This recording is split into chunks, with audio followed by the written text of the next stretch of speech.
there's that saying, right? A good warrior is known not by his sword and shield, but by his scars.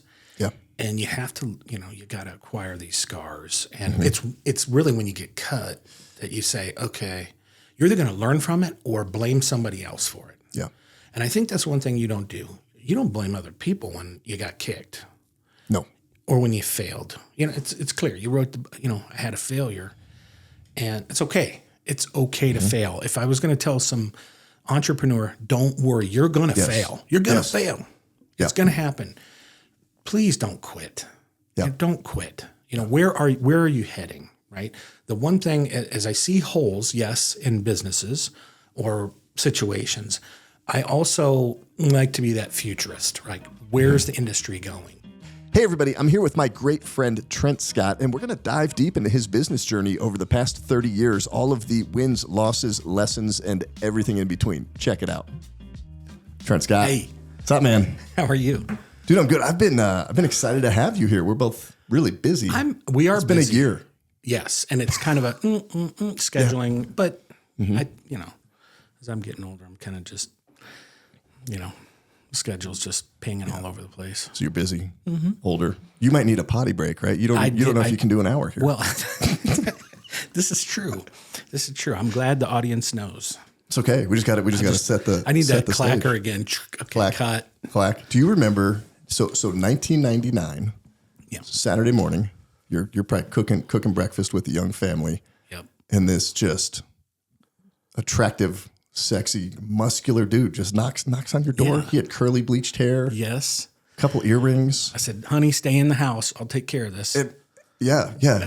You're like, I'll get this. And he goes, hey, I paint your house this summer? I'm painting some houses. It was, that's so long ago. It's 25 years ago. Man. Yeah, because that was my first house. It was like May or June of 1999. Yep. Were you working for somebody? College painters. That's it.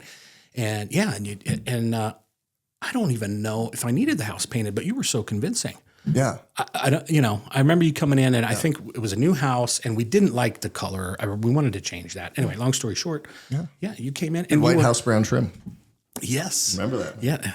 And you were, I don't know, you were just very direct. And you know what I thought too, though, is here's this young guy out hustling, and you were direct, straightforward, and it just made sense at the time. And I thought, I like that. With my background and young people working hard, I'm like, hey, I like this. Even today, if you see a young person out, even if they're selling lemonade, if you see a kid selling lemonade today, stop. I keep dollars in my console now to buy cookies or Kool-Aid from the kid out hustling the stands. Yes. And I don't eat them. Well, hold on. Well, my belly says otherwise, but I like this. I like this when I see a younger person that is there, starting a business, working. And I don't know if it's mom and dad that said, get out there, or I don't even know if it matters, but they're out there in the sun. They're doing it. And you came, and when you came, dude, I was hungover. Did you know that? I did not. I wouldn't have guessed that. You were well spoken. You were well spoken. Yeah, I was good at it. I had my first kid, so my partying was it's waning. But no, and I thought that was I don't know. It just made sense, and I really appreciated what you brought. Yeah. And I had no idea we'd be sitting here 25 years later. That's crazy. And you would have the successes you had, although I suspected that. I don't doubt that for a minute. Because you talk about like business being about that, just work hard and hustle and ask somebody to trust you when you don't think anybody's going to trust you, and somebody's going to trust you. And then you stay in touch with those people and you build relationships. And we've gone through a bunch. You've seen, just helped me through a surgery, and you're cracking my back and messing with me every week, right, for the last real long time. And who knows where that all goes. Yeah, just because some punk kid knocked on your door 25 years ago. That is really, that's a long-term relationship, business and otherwise, right? Business and personal. Mm-hmm. And here, but I have to say, I don't think I was surprised, even the way you carried yourself that day, that you've had the successes you've had, because we say hustling, right? But really it's, I don't know, you see kind of a grittiness in there. You see someone who's honest and then intentful about what they're doing. Yeah. And, so I'm not shocked. I mean, I'm sitting here with these earphones on talking to you and a microphone, and it's not too shocking. I knew you'd go places. Thanks, man. Yeah. Happy you're here. And really, even into this quote that I wrote down, because, you said, write down. Don't share it yet. Don't share it yet. Okay. Wait till the end.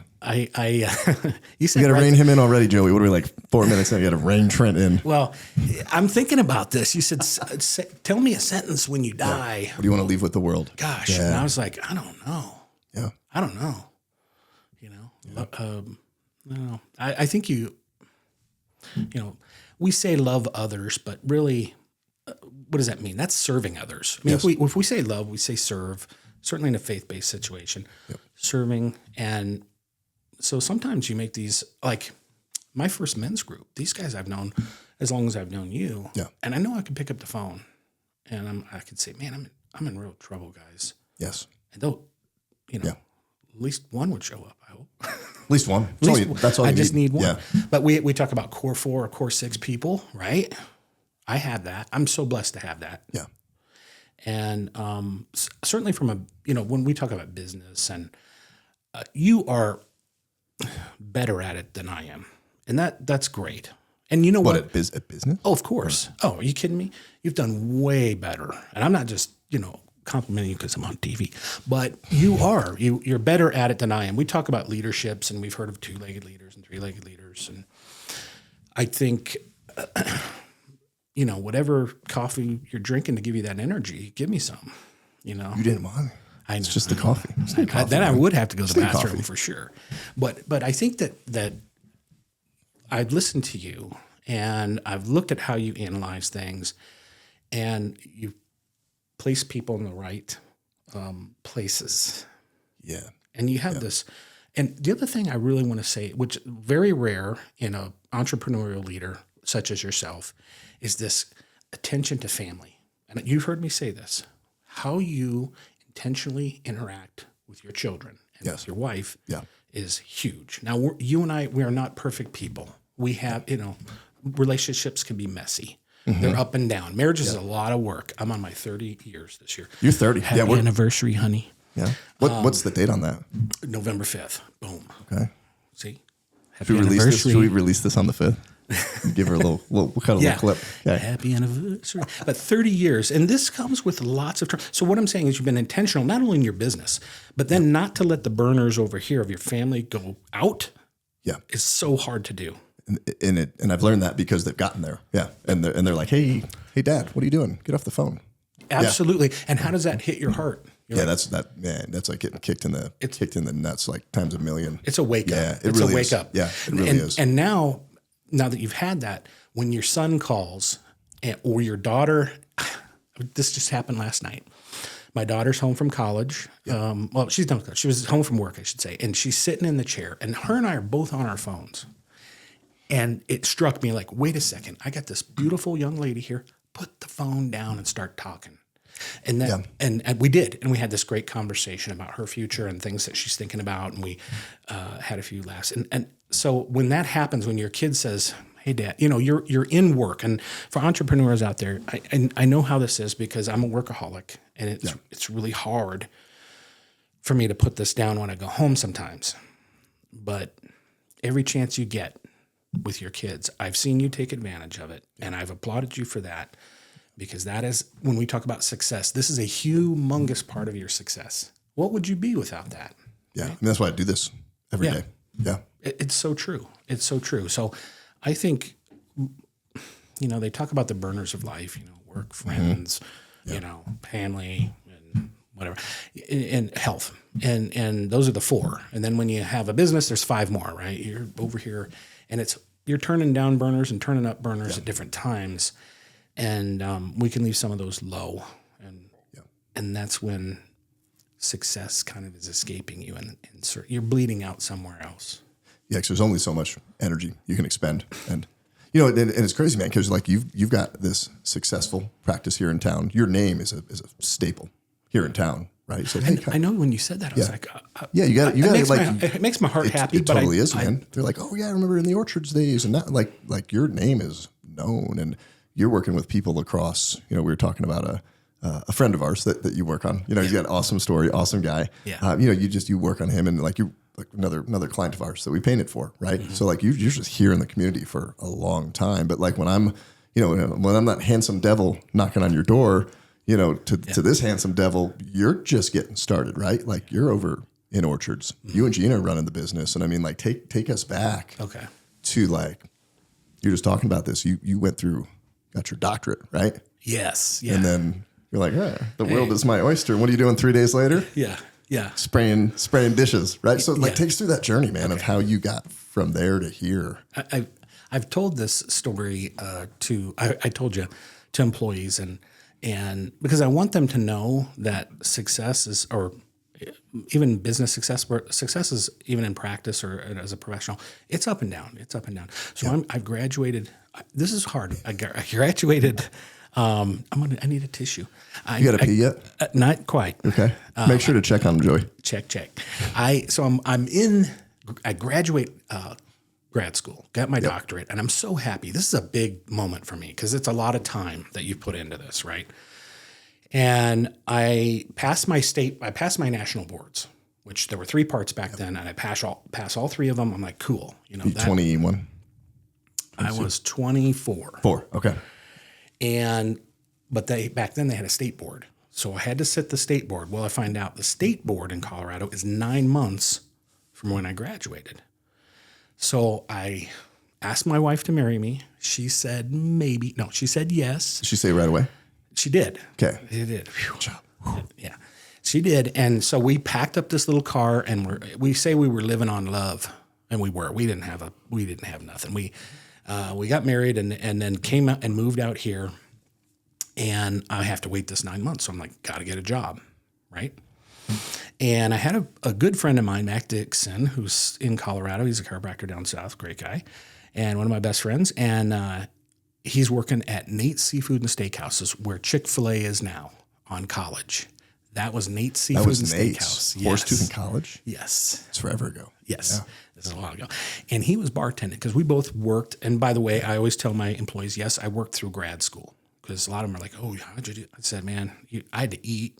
I lived in a very, very poor apartment. Mm-hmm. And Matt can attest to that. He was my roommate. And so I worked. I've just, you have to work. You have to balance out work and studying and all that stuff. Long story short, I'm out here.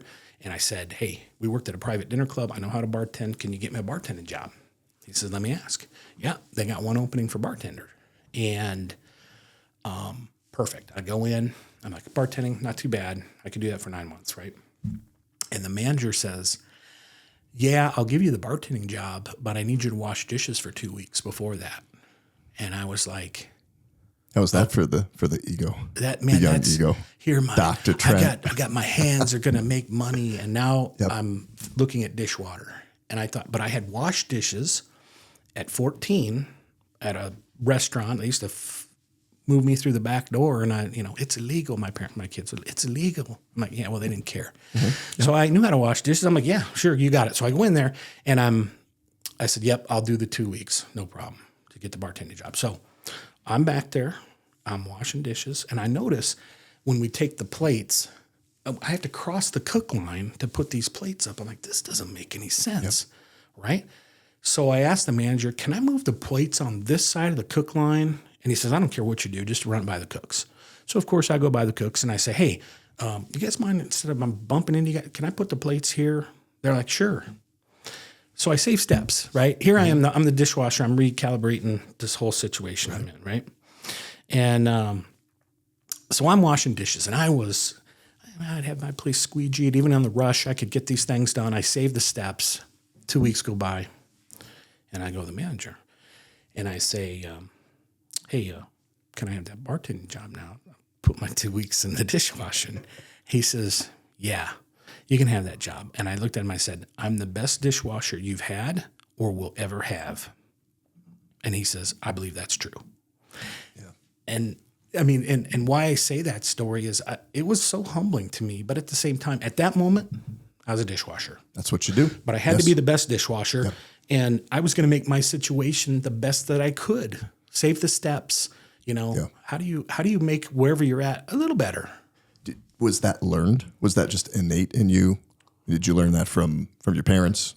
I think a lot of that had to do with my folks. Yeah. And unfortunately, this is a curse as I see holes in situations, which can be negative, Yeah. right? You see a problem, I see the problems, not always the solutions. But yeah, it was kind of I was always taught to work hard. And I could go back into back into when we did chores or when my dad owned a trailer park and my brother and I were the lawn keepers. You guys were mowing. I remember that. Yeah. Oh, You told me or he told me. One of you guys told me about that. Yeah. And so we always had a job to do, whether it was a paper route. I was probably 8. He was 10. Those are things that we just did. So yeah, I just figured, okay, I knew I wasn't going to be in the dishwasher forever. I knew I was going to move forward. I bartended. I started negotiation on my space. I borrowed $48,000, and a line of credit. And so I went out and I found a space. I negotiated a lease. I had no idea what triple net mean. They kept saying that. I'm like, oh yeah, triple net. One for the fish, one for the. I don't know what you're talking about. Yeah, we got 3 nets in here. It's awesome. The 3 nets. Yes, I need that lease. I'm negotiating not well. I'm 24, and I think they actually felt bad that they kind of they didn't do me wrong, but I was paying a high rent there. But you didn't know what you were doing. I had no idea. And so it was opened up, and I hadn't even passed my state board yet. So I had put all this money out, signed a lease, and hadn't past my state board. Now, Gina, my wife, is a chiropractor by trade. Okay. And I said, well, one of us got to pass.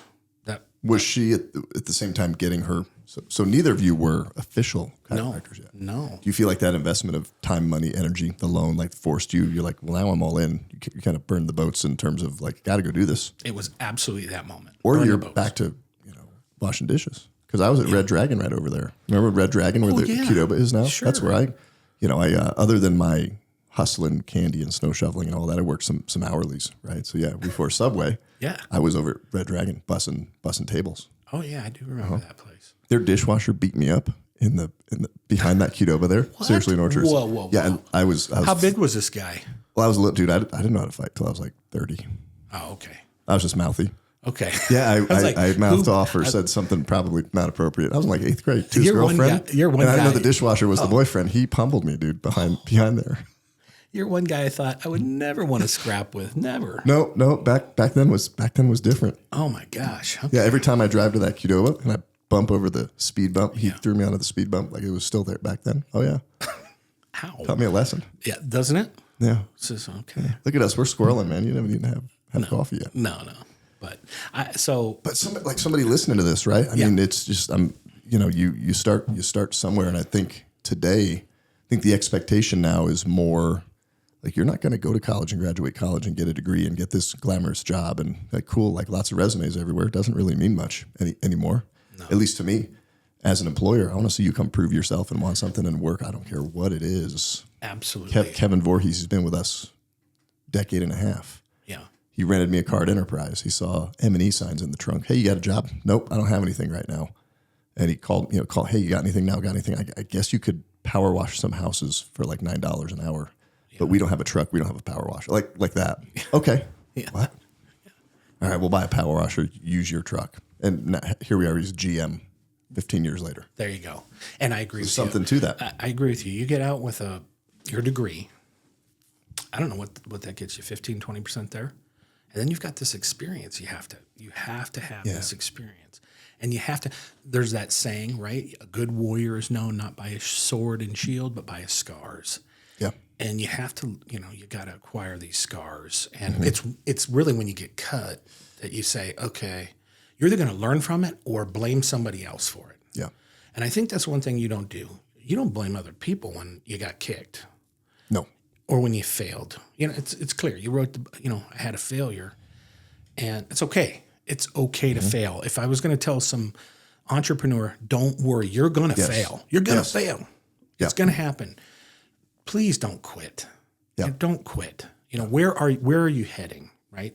The one thing, as I see holes, yes, in businesses or situations, I also like to be that futurist, right? Where's the industry going? Is the paint or roof on your home or business starting to look a little shabby? If so, reach out to one of our sponsors, M&D Painting and Roofing. M&D Painting and Roofing is a full-service residential and commercial painting and roofing contractor in Northern Colorado. And full disclosure, I'm the M in M&D. Check them out at mdepainting.com. Are you a small business trying to navigate all of the landscape of digital marketing and don't know where to go? Reach out to one of our sponsors, Imprint Digital. They are the go-to source for all things digital marketing. They are the producers of this podcast, and they run all of the marketing for all of my companies. Check them out at imprint-digital.com. What's happening? And that's the dreamer part. And that can get beat out of you as time goes on. So you have to be, I've been guilty of not taking enough breaks, right? Not letting myself read enough, not letting myself dream enough, getting wrapped in the day-to-day. But I don't know when I said this to somebody, but I'm like, if somebody has the structural financial mind, the operations mind, they should jump on my back and ride me into the future, because I'll dream up some crazy stuff that's going to work. I'm just not quite sure how to get there. You're the visionary, right? But then when you have to implement it, it's like, why do I got to do all this? Like, Exactly. I just want to get to the dream. That's exactly me. In the weeds, like X's, and I hate that. Yeah, you're right. It's the weeds. It's like, oh man, it's when you can find that that partner in the business to do that. Yeah, that's when you can start knocking a lot out. For sure. Because I just watched a documentary on Walt Disney that was on History Channel. You love Disney. You took your team to a retreat there, right? I did. I've taken my team twice to Disney Institute, and this was it's kind of neat how they lay it out. So they lay out culture, service, those kind of what are their measures? What do they look like? And you have a little fun doing it. But maybe you learn something about yourself. And I did learn something there about leadership, because I took the leadership. So we're in this leadership Disney Institute, and they hand us a big plastic box. And I've got a guy next to me that owns like 50 McDonald's. I've got this guy over here that all major companies. This guy worked for Google, and these guys are all VPs. They're all high ups. They look great. And here I am, this little dude in this chiropractic one pony giddy up. And I was thinking, I was very intimidated. I had to tell you, I was really intimidated. I'm like, holy mackerel, I don't want to do this group activity, because these guys got way more experience than I do. So they open up this box, right? And inside is the mini monorail train, okay? And they said, okay, here's what you need to do. You build this monorail, and then you have these little rubber Disney characters, Goofy, Mickey, blah, blah, blah. And you have to attach them somehow to the train, and then you have to have a start and a finish. And however many times it goes around, you count how many figures stay on the train, and that's how we add up who wins. And you do this individually? Group. With a group? With a group. Okay. So I'm put with a group, and I'm thinking, okay, these guys, and it's so funny because the dad part of me, my dad, Bill Scott, takes over, and they open up this thing, and he says right before we start, he says, okay, one caveat.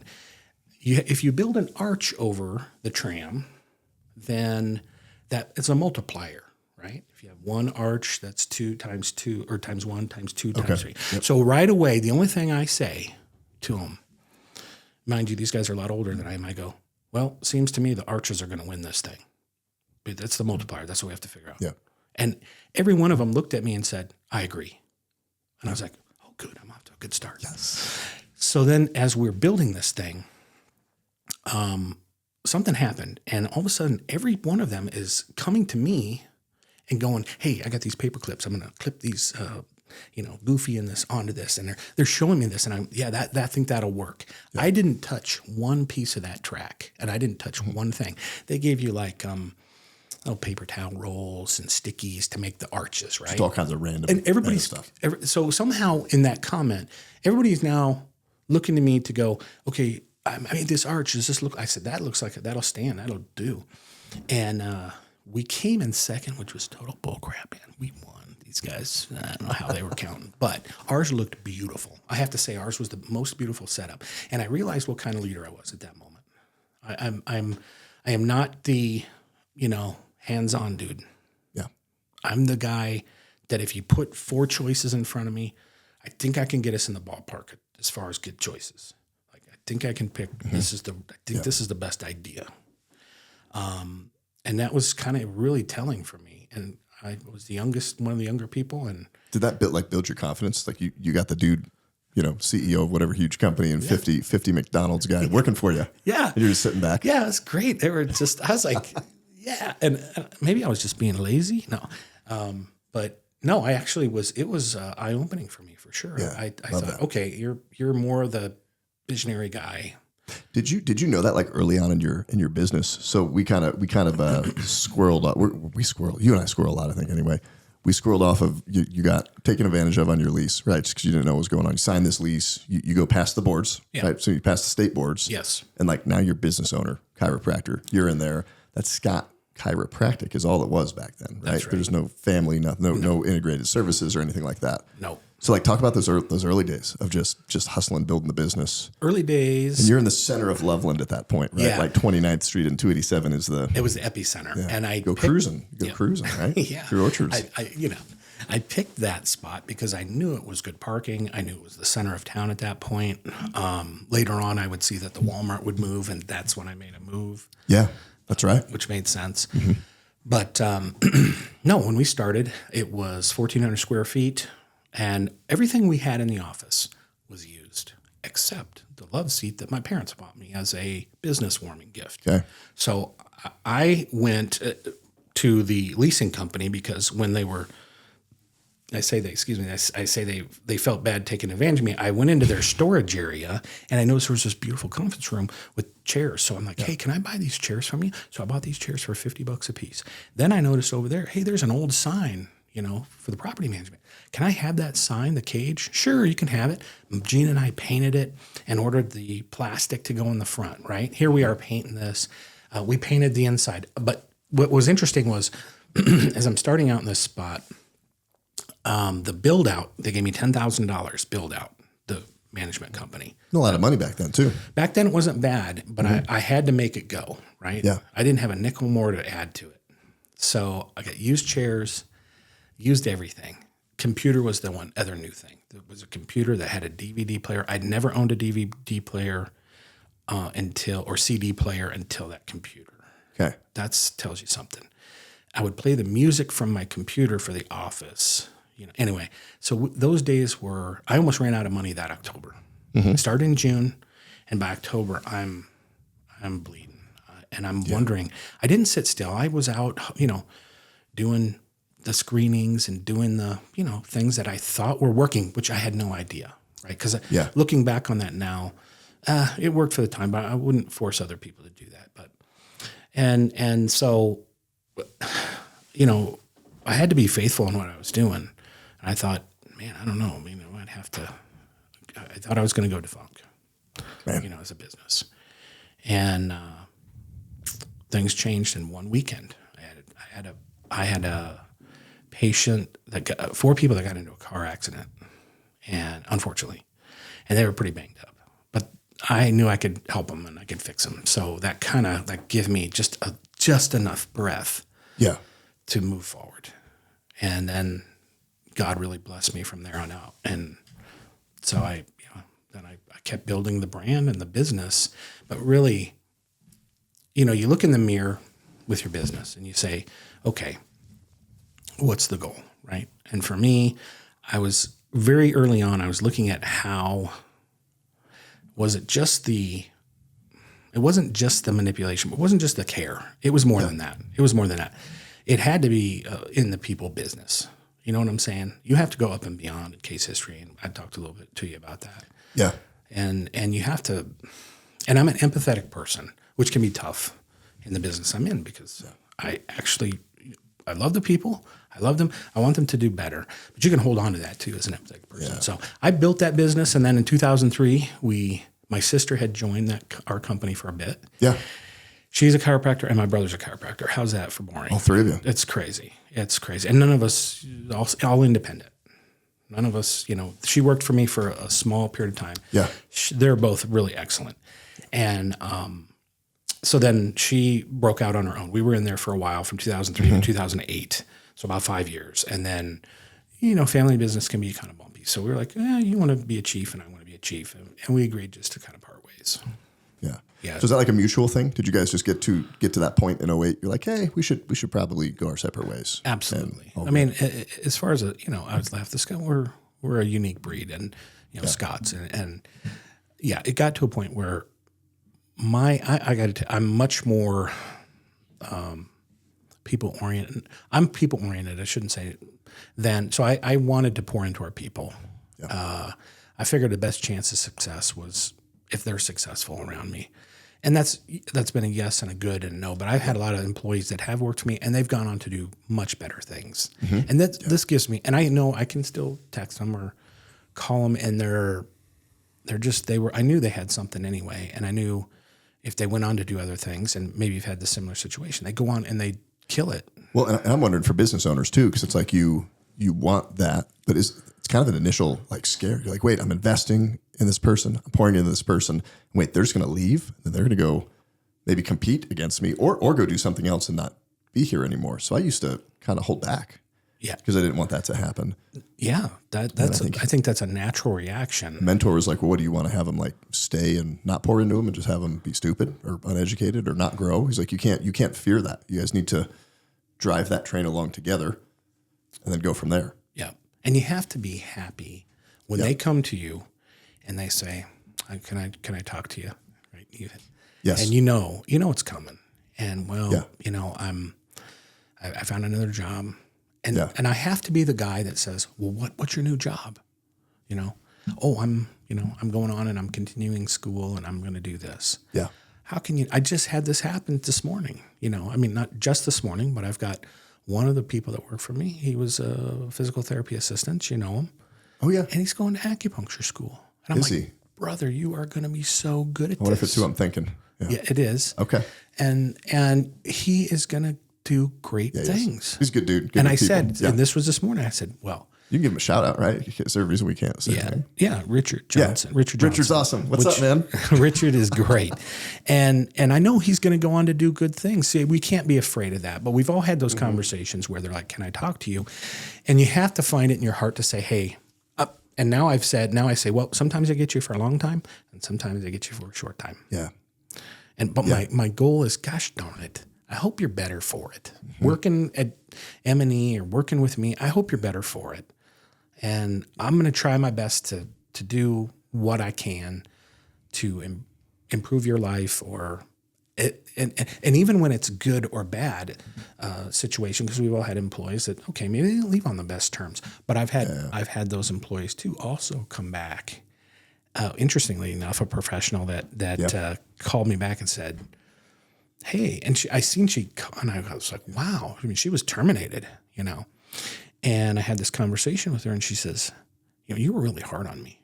And so she listed all the things she had in her mind, so the wrongs I had done. And I said, gosh. And I said that? She said, yeah, you said that. And I said, man, I'm sorry. I was wrong. And I said, I apologized. And I said, well, what are you doing now? How's it going? And she started her own business. And she said, I wouldn't have believed it at the time, but everything that you taught me, I use it every day. Yeah. And I'm like, okay, good. Thank God the Lord that, somehow she was improved by hanging around the operation. Yeah. Yeah. And sometimes I think the measure of your company has to be a factor in it. Yeah.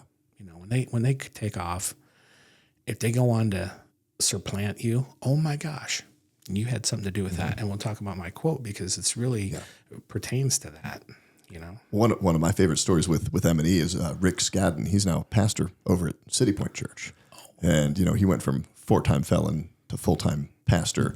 And I mean, he was transitioning through all that, literally getting out of prison. He was our first podcast episode, right? Okay. For anybody listening, go tune into that first one. But yeah, he's literally like out of prison into the halfway house, calls up on seeing one of our signs somewhere. He's like, hey man, you got any side work? I'm like, we need some help repairing, can you do some carpentry? Oh yeah, I can do some carpentry. And he's like total Bible thumping, Jesus freak, going to Bible study, like he's following Jesus. I'm like, this guy's cool.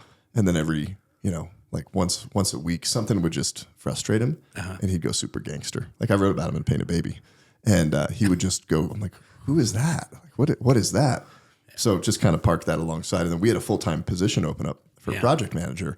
And he pulls me aside one day and he's like, yeah, I saw your post on Facebook and love to apply for that. I'm like, oh, cool. You like our company enough to hang around more. He goes, yeah, but we should go talk first. He's like, we need to talk first. Yeah. And he was like, do you do background checks? I said, yeah. Oh. Well, we got to talk. I'm like, what? Like, you're squeaky clean, bro. Yeah. You know? He's like, man, I got felonies. And then, go watch the episode from there or read his story. But he told me going in, he's like, hey, I want to work as far up as I can go in this company. And I want to become a pastor. So I remember the time when he called. I was hiking in Spain, hiking the Camino for the first time. Yeah. And he called. He's like, yep, it's time. Awesome. You see. So that's cool to go into that together, right? Like that's sure. ideal. For sure. Think. Doesn't always happen that way. No, it doesn't. But think about that. Think about that, your success in that, because you had a big part of that. I mean, sometimes giving people a chance, seeing the best in people, that's harder to do today, is trying to find the best in people. And then trying to build trust today with employees have you noticed with feeds, it's like, I've worked here 10 years. All I got was a pizza party. It's very anti-business sometimes.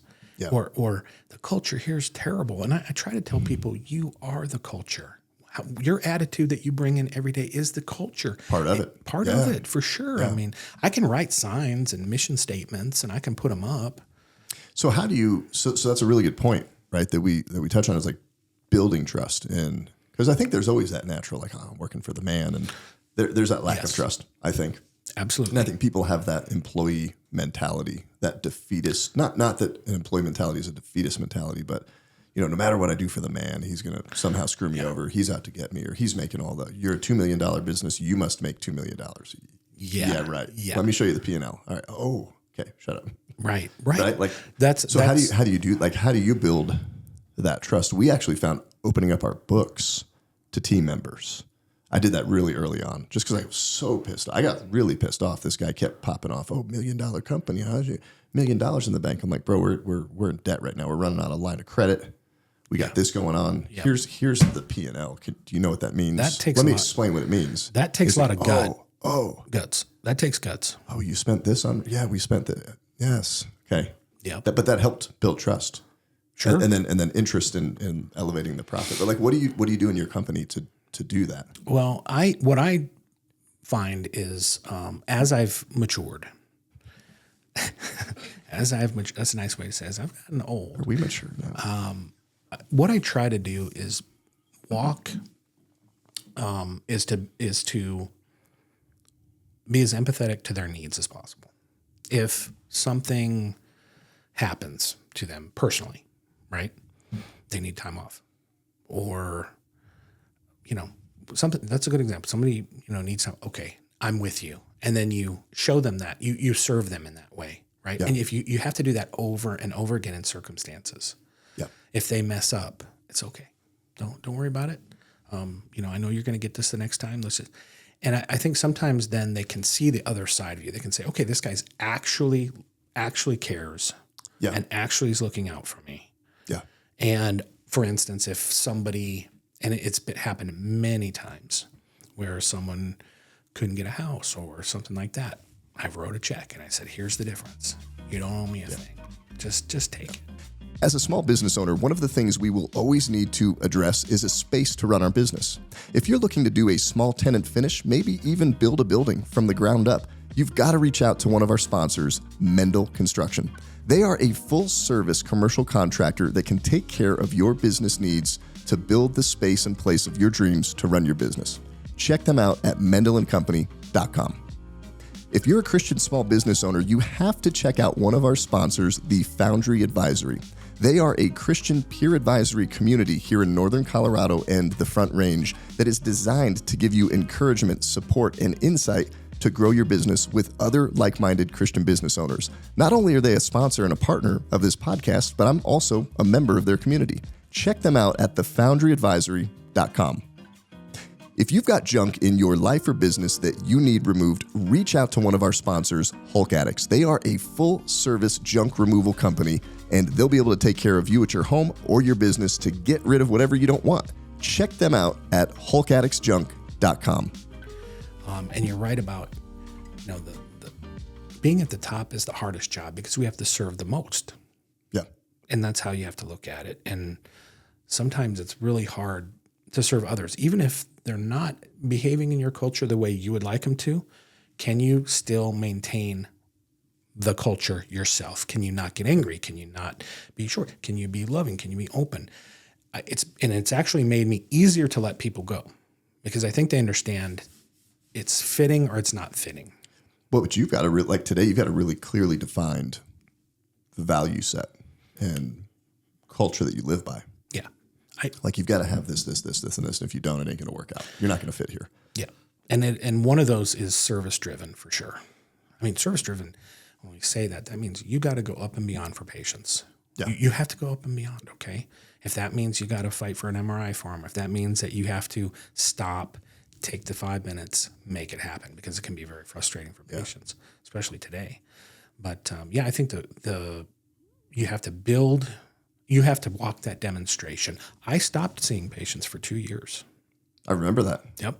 And I was busy working with another company, investing in another company, and kind of let this, I wasn't present. And I don't know if you've ever done this, but if you have done this, then what happens is there's no beacon. Now, there should be others to be sure, but certainly when I would show up and I would say, fit that patient in at 8:30, fit that patient, they would be saying, and the other provider's like, oh, I just can't. I'm going to show them how you can. Yeah. And it's not, this is not a financial thing. This is a person that needs to get in, Yeah. This is a service. This is a love service thing that you have to make sure you're trying your very best every day, at least when you're here. At least when you're here. I don't care what you do outside of here, but in here, you should be going up and beyond. When you stepped out for those 2 years, did it just lose that? It lost that part of the company that only you can bring, right? It was. I think there's always that dream. I remember, I got M&E. It runs itself. We went and moved to Spain for the summer, and then I'm like, well, this is cool. I get back. I'm like, I can go totally do other things, and I'm like all the way gone. Yeah. You don't need to come back and bump into somebody. Oh, you guys are painting our house right now. I'm like, oh, I didn't know that. Like that's how far out I am. Yeah. But it's a balance. Like, I don't think you can truly be absentee and have it Scott family or M&E. You lose a little bit of that. You do. And since mine is so hands-on, yeah. I mean, it isn't like I can have people do the work that I'm doing, but they aren't me. Yeah. So with you being, on the table, right? Like cracking the backs and doing the things. Yeah. You're in the business. Where do you get your on the business? That is the most difficult thing to build for me. Yeah. Is on the business in a heavily the business. Yeah. I mean, I mean, when you're so hands-on in the day-to-day, this has been and still is always a big challenge for me. So what I try to do is like we're moving to an electronic medical records, right? I have to see future. There's a new situation with the company that I formed 2 years ago. It's actually been about 10 years, is now going to new heights. And early on, I just like to think that I helped develop that a little bit. And I can see where they're going. And this is, but you're telling your employees, hey, these things are going to be coming down. And they're like, when? It's been 2 years. It's been 10 years. Yeah. I'm like, it's that 10-year overnight success situation. So if I'm working on my business, it's to technology or where we are going as healthcare is going. Yeah. Where do we fit? Yeah. And what's going to make sense? And then, so how you do that is you're talking to people outside of your walls and in healthcare and listening to what they're saying. Hey, this is where things are going. This is how really, and then you hear these varying information, and then you dissect that again, and then you're picking the best scenario for yourself or for the company. But it can seem so daunting, and healthcare is very hard as a business. It's very hard. Oh, we've had a lot of coffees about that. That's why I have these wrinkles and gray hair, and So, are you moving away from that model though? Because you recently built out and moved right to a different part of the building. Yes, you've got a sweet spot over there down in Eisenhower. Are you still messing with and having to deal with insurance? Have you worked more towards that cash model and kind of membership concierge model? Yeah, I think I have worked towards that. The things that we talked about. Why is because I feel like our care is high quality. Yeah, I mean, you're going to get the love. I challenge you, just go elsewhere and see if they're really telling you the truth. And sometimes the truth is hard to tell a patient, right? Yeah. Funny thing is, I say my marketing is telling the truth and being really honest. Yeah. And that's what you have to do. I'm not going to promise that I'm going to make you perfect. I'm not going to make you into a textbook. Here's what you have, and here's what we're going to do about it. But moving into a more efficient space was a business necessity. Yeah. Look around us. Look at the economy. Look at labor. Our pay, don't get me started on this, but our insurance pay hasn't changed in 14 years. Yeah. So imagine people out there not getting a raise for 14 years. That's healthcare. And they don't understand that. And so what happens is I had to create efficiencies. I knew I had to move into a more efficient space. And you've been there.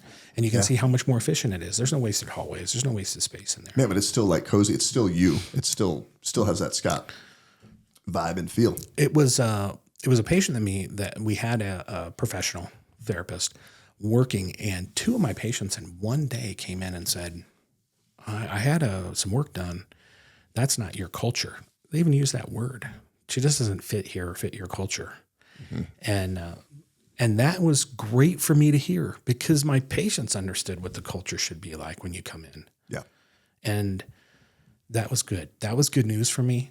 Certainly this person was then removed because they could not complete the culture and what we're about.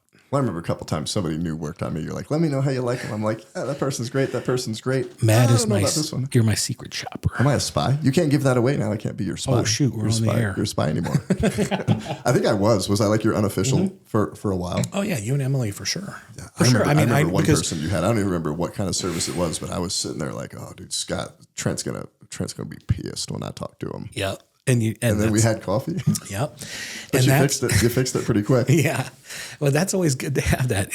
That's the other thing in business. It's so wonderful to have you or trusted people that I know are good businessmen or women, and they come in and go, hey, they can be honest with how they see the culture or the business, what's not working. And you never can be done. I have to create technical efficiencies now, check in, check out, portals, this stuff. And we're working on this week.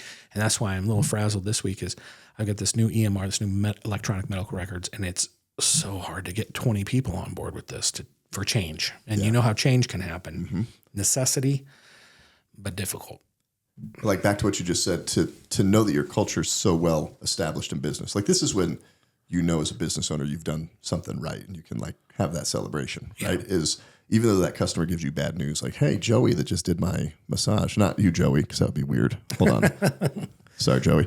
But whoever it was, right? Yeah. Like they're saying some things that were pretty inappropriate or whatever that is. Like the customer knows that to the point to where they can bring you the bad news. They're comfortable doing it. Yes. And they know that you're not going to get pissed at them or question them, like that it's all going to be good. It's for the well-being of your business. Sure. Like you have clearly established, communicated all the way down to your end using customer, and you have enough connection with them that they're comfortable to tell you that. They know who I am. And then you got to ante up, right? Yep. And go, all right, well, cool. He won't be here tomorrow. And then like Joey's not there tomorrow or whoever it was. That's it. Yeah, we have to. That's awesome. You have to make that. Yeah. It's good to have that. It is good to have that. And I think they know me well enough. Most of my patients that have been with me a long time, and I have a lot. Yeah, they know me well enough. Like, or I even get crazy. Like when I think you were in, you said I couldn't get in today. Oh my gosh, that drives me crazy. I'm like, you couldn't get in. Like, I don't know if it was you. I hate being that guy. Like I call up and they're like, well, he's not available. Well, I'm Matt.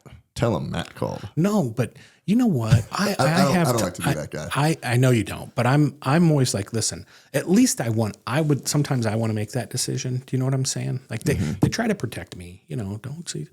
And I'm like, no, I can do this because honestly, I know how it is with work, life, and pain. And sometimes, on a Friday, I'm like, it would be better to help him now. Yeah. Anyway, that's where my heart is anyway. So, and the new space, right? You can see one of the things I love about this new space is now when I walk up to the front or I go to get my patient in the waiting room, we got rid of back office assistants, right? Yeah. Again, another economic decision because of times, but I get to wave to patients.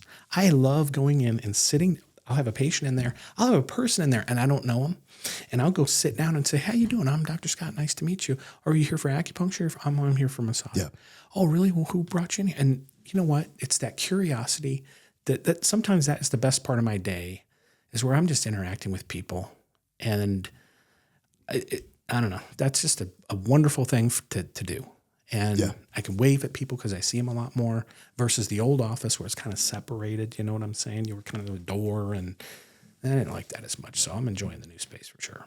So you mentioned the word, and it's a super important word here, is pour into people. Like that's a theme that our business runs by.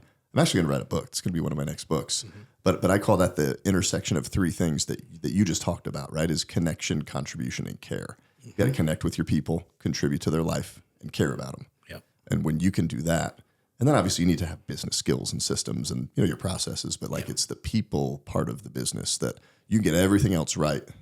But if you don't get those 3 C's and that pour into people, you're not going to have the customer come tell you, yeah, Joey, the massage guy, was a little weird. That's right. And you got to go. They'll just go leave. Handle something. That's what my wife would say. I was waiting for you to pop in, Joey. I gave you so many. You're Joey, the massage guy, podcast producer. After the massage, things do get a little weird. You know what I mean? Okay. Hey, I have a job opening. You can throw Joey in there. He's very personable.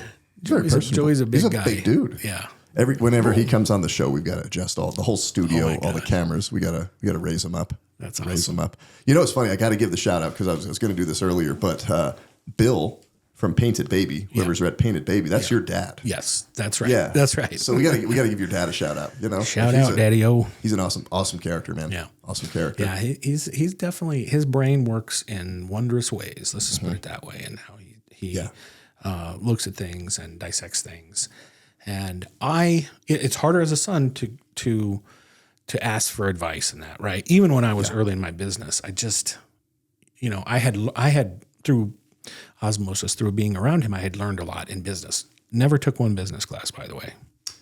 Well, I was going to ask you, which is to my detriment. He's a very successful business guy. So, did growing up with that, I'm sure it can help in a lot of capacities. But then also, when you get into business, do you still feel like Dad's still there giving advice? How does that dynamic change? Because I'd imagine it would be a little bit of both sides of the coin, right? I think it's easier for a father to give you advice or a family friend advice, right? It's different when it's your father. I remember. Oh, let me tell you about one of my failures then. And I wouldn't listen to my father. This is great. This is a quick story, but it's funny. You know he's watching this right now. Just oh yeah, he was so nice because I brought this up the other day at my brother's birthday party, and he didn't bring this up, or he didn't remember it, but I do. And he said we did. I remember the space next door. I could not rent that thing, and I started a back store. Right, you've heard of the Better Back Stores. I started in Orchards. No, in my building now. You did? When? Before the dentist went in there. So you had a back store? I had a back store in there, and it was called the Neck, Back, and More Store. It's the silliest I don't even remember title. it, so it must not have been. Yeah, exactly. It was 9 months and 9 months and a lot of money. But I put in there, here was my harebrained idea. And I didn't have the operations person to say, this is a bad idea. I think my wife might have mentioned something. Okay. So I'm thinking every day I'm recommending pillows or mattresses or supplements or right. So I thought, hold on a second. I got this space next door. I'll just ask the guys that were in the ownership if I can lease it for a cheap price and put a back store in there. So I know nothing about supply chain or inventory. And my dad says to me, he says, son, any place with a cash register is a problem. And I go, no, it'll be fine. You know how you are as a son. No, this is going to work. I recommend these things. It's good for people. I can, it would be easier for me just to refer over there. And I don't know what I was thinking. And 9 months later and lots of thousands later. Lots of problems.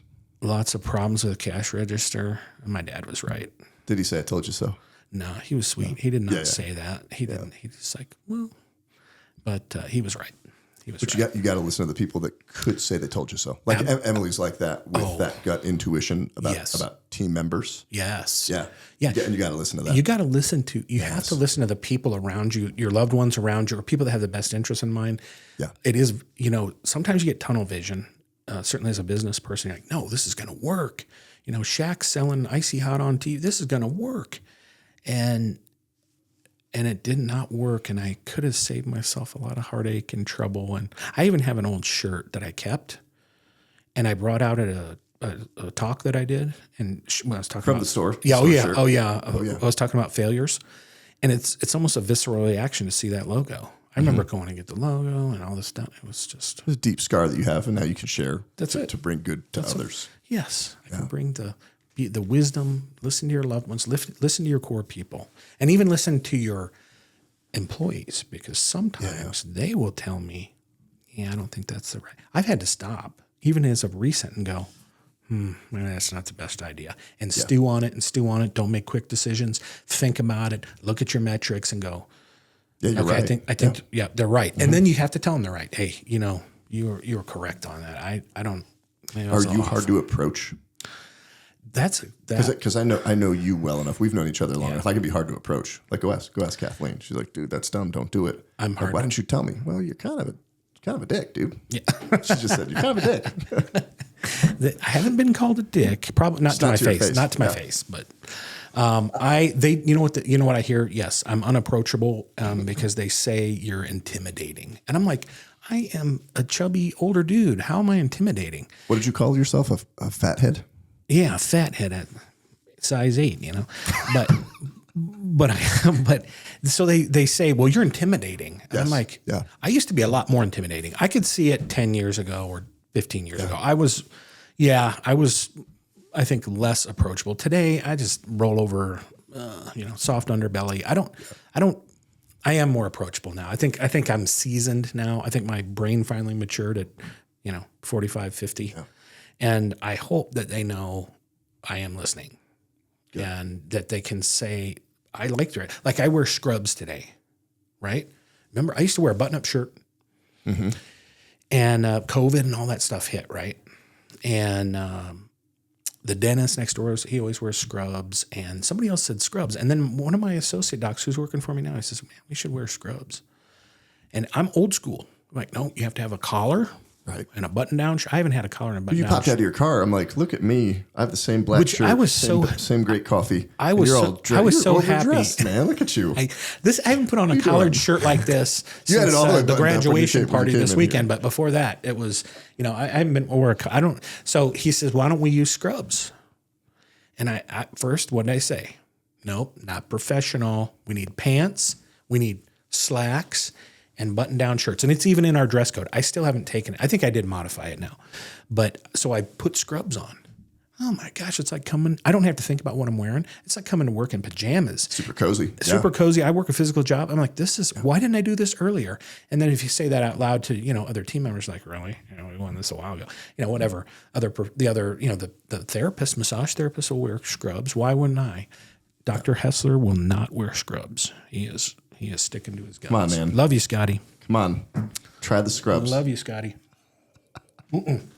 He won't.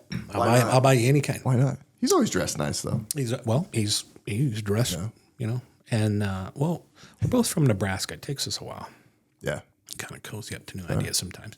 That can be dangerous too. Cozying up to new ideas. So yeah. And yeah, but the key there, right? Like the magic is, those ideas can come from the team members, the customers. Like how many times, maybe you should just try this. Yep. Really? What? Yep. How do you know? Oh. And then you try it. And game changer. Yep. Yeah. Yep. I really like the younger front staff that I have right now because they one of them, she's got her master's and very bright. She's got a huge, bright future ahead of her. And but they've come up with, I like the way, like the onboarding in the last year has been so much better. And I don't pick, I do the final kind of interview, right? Yeah. And you might do the same thing. They actually have picked the interviews, and I'm like, man, you got a good picker. You're picking the potentials. They're not all winners, but you're in the ballpark 80+% of the time, which is actually pretty good because you know how people come in on interviews and that's the best you're going to see them. They can sneak by sometimes. Oh yeah. Oh my gosh. Yeah. I'm the worst because I see good in people. I like to see the best in people, so I can't do that job. I've tried with my operational manager and have failed. Boom. I've had 2 back-to-back failures. And I'm like, Because you try to do it all yourself? would you say? Yeah, because I thought that position required me to do that, right? Yeah. Yeah, it's not my thing. But when you get all your team members different points of view, different perspectives on that one person, and that person shows up in different capacities at different times, you start to piece it together. Yeah. Yes. And the other day we were talking to somebody, and I had one team member was like, "Did you notice this?" I go, "No, I didn't." He goes, "Well, I did. Now go notice it." I'm like, "Oh yeah, I noticed that. Okay, that's not going to work. Yep. We're going to move on Yep. from this conversation." Yep. Yeah. Yep. Man, so much good stuff. Dude, 25 years. I know that has gone by in a flash, and your children were just little kids. And when we first met, I had Lauren, and she was a young kid then. Totally. Yeah. And you know what I hope though is with these, with us in business. So my daughter works for Disney. That's right. She works at Disneyland. Yeah. Shout out Lauren. She, I'm watching her mature, and I hate to say it, but I see little glimpses of Bill, me, in her. Yeah. And how she's approaching things. And I don't want to say she's getting firmer because she's kind of like a head of the leads in Star Wars Land. So she has to run, make sure she plugs in schedules, and it's a lot of multitasking. So we have these great conversations about, well, how do you see this? How do you see this? And she's always one to see holes like, well, this policy and attendance is maybe this one's not right. I would do this. And I always ask her, well, what would you do differently when they're short staffed or when something happens, she has a bad day. And so with your children, they're gonna draw into what you've created and what you've done. Yeah, and I see that. Yep. I mean, you can. Oh yeah. And that's a good thing. I think that's a successful legacy too. And not only our employees, we want to leave maybe they're a little bit, maybe they can draw into themselves a little bit more, learn something about themselves, but then into our families too. That can happen. Yeah. So, Well, dude, it's been an honor to share this hour with you. And I just realized, we're an hour. You didn't have to go to the bathroom. I made it. We had no cuts. Yes, success. This was cover to cover. This is cover to cover. Okay, I got to go now. So we close podcast same way with everybody. You grabbed color off the wall. Yeah. And what is the statement you want to leave with the world when you leave it? Oh man. Well, that when you read this, you're like, oh, really, I need something prophetic, and I don't know if it is or not. So I wrote something down, and I put, success is not your own. It's built by others. And we can define success any way you want to, but it's the teacher, it's the coach, Yes. it's the friend, it's the loved one that helps us build a true success in life, right? Yeah. Whether it's family, business, whatever that looks like. Because we weren't meant to go alone. Christ sent them out 2 by 2. Yeah. And we should go together. So, Dude, thanks for being here. Hey, I appreciate it. Thank you. Love you, brother. Thank you. Love you too, man. That's a wrap. All right. Hey, thanks for tuning into this week's episode. Would you make sure to please like, comment, and subscribe to the channel here? And please share this episode with somebody whose life it will make better. Are you a faith-based father and you want to have the adventure of a lifetime with your son? You have to check out the father-son hike of a lifetime on the Camino de Santiago in Spain. June of 2025, I'm going to be taking a small group of fathers and sons over to Spain. We are going to spend 6 days, hike 70 miles, have some of Spain's most amazing cuisines, see some of the most beautiful places and spaces, but most importantly, spend time together bonding with our sons. If you're interested in this adventure, check out mattshoup.com. When you get to the website, click the Gentle Art of Leadership button and hover down to the Father-Son Hike of a Lifetime.